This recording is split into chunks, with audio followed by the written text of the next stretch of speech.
Benvenuti al nuovo appuntamento con l'agenda di Sardinian Life, la rubrica con i consigli su come e dove passare il vostro tempo libero in Sardegna. Vediamo alcuni degli eventi più importanti che ci attendono il prossimo weekend.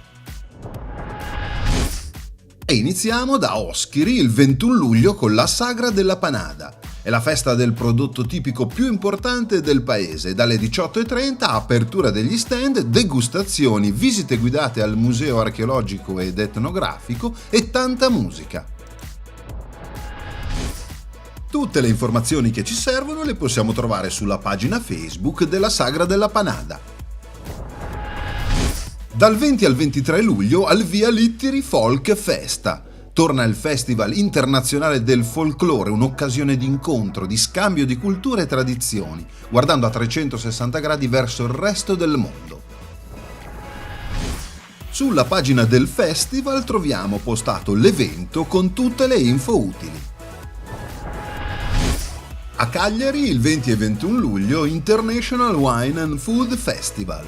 Una 2 giorni ricca di appuntamenti dedicati al cibo e al vino, con ospiti nazionali e internazionali, degustazioni, dibattiti, show cooking e tanto altro.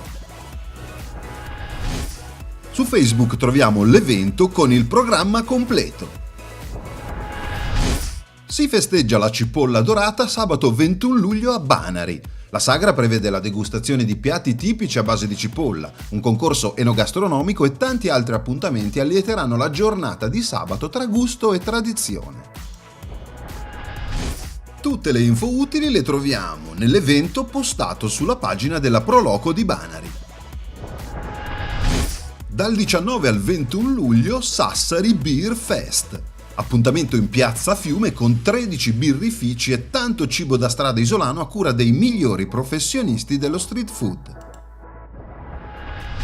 Per restare aggiornati su tutti gli appuntamenti basta andare su Facebook e cercare l'evento della festa. Vi ricordo che tutti gli appuntamenti sono online sulla pagina Facebook di Sardinian Life.